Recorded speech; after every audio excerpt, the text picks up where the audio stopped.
എൻ്റെ കയ്യിലിരിക്കുന്ന സാധനം നിങ്ങൾക്ക് എല്ലാവർക്കും മനസ്സിലായി കാണും. നമ്മൾ ഒന്നിലും കഴിച്ചില്ലെങ്കിൽ നമ്മൾ റീൽസിലൊക്കെ ഒരുപാട് കണ്ടു കാണും. ഇതിനെക്കുറിച്ച് പലരും പല അഭിപ്രായങ്ങൾ പറഞ്ഞാൽ എൻ്റെ അഭിപ്രായം നിങ്ങൾക്ക് വിശ്വസിക്കാം. സംഭവം അടിപൊളിയാണ്. പ്രത്യേകിച്ച് ഈ ഒരു കളറിൽ കണ്ടാൽ മാത്രം വാങ്ങണം. ഈ പച്ച കളറിൽ കണ്ടാൽ വാങ്ങണ്ട. കാരണം അത് ചിലപ്പം കയപ്പായിരിക്കും. നമുക്ക് പിന്നെ ചിലപ്പോൾ ജ്യൂസൊക്കെ അടിച്ചാലും അല്ലെങ്കിൽ ഷേക്ക് അടിച്ച് കുടിച്ചാലും ചിലപ്പോൾ ആ ഒരു കയപ്പ് കാണുമായിരിക്കും. പക്ഷെ ഞാൻ വാങ്ങിയത് നല്ല പഴുത്തതാണ്.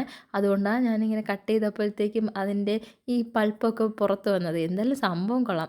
ബ്രെഡിനോട് കഴിക്കാൻ നല്ല ടേസ്റ്റ് ആയിരിക്കും. അങ്ങനെ 4 സൈഡും കട്ട് ചെയ്ത ശേഷം അതിൻ്റെ പൾപ്പൊക്കെ എടുത്ത് മിക്സി ജാറിൽ ഇട്ടിട്ട് അതിൻ്റെ സീഡ് ഉണ്ടല്ലോ അതൊന്ന് കടിച്ച് നോക്കി. പക്ഷെ പൊട്ടിക്കാനൊന്നും പറ്റിയില്ല. അല്ല, നമ്മൾ സാധാ കഴിച്ചപ്പോഴും കുഴപ്പമില്ല. ആ കയപ്പൊന്നുമില്ല. ടേസ്റ്റ് എന്ന് പറയാൻ പ്രത്യേകിച്ച് ഒരു ടേസ്റ്റും ഇല്ല. പിന്നെ കുറച്ച് പാലും ഇട്ട് കുറച്ച് പഞ്ചസാരയും ഇട്ട് മിക്സിയിൽ നമ്മൾ ഈ മിൽക്ക് ഷേക്ക് അടിക്കത്തില്ല അതുപോലെ അടിച്ച ശേഷം കുറച്ച് പിസ്തയും കുറച്ച് കടലയും കൂടെ അതിൻ്റെ മുകളിൽ ഇട്ടായിരുന്നേ, കുറച്ച് ടേസ്റ്റ് വരാൻ വേണ്ടി. സത്യം പറഞ്ഞാൽ ഈ തണുത്ത പാലും കുറച്ച് ഐസ്ക്രീമും കൂടെ ഉണ്ടായിരുന്നെങ്കിൽ കഴിക്കാൻ അടിപൊളിയായിരുന്നേനെ. പക്ഷേ എനിക്ക് തൊണ്ടയ്ക്ക് ചെറിയ പ്രശ്നമുള്ളതുകൊണ്ടാണ് ഞാൻ തണുത്ത പാലും ഐസ്ക്രീമും വെക്കാത്തത്. എന്തായാലും സംഭവം ഞാൻ വിചാരിച്ചതിനേക്കാളും അടിപൊളിയാണ്. അപ്പോൾ അടുത്ത വീഡിയോയിൽ കാണാം.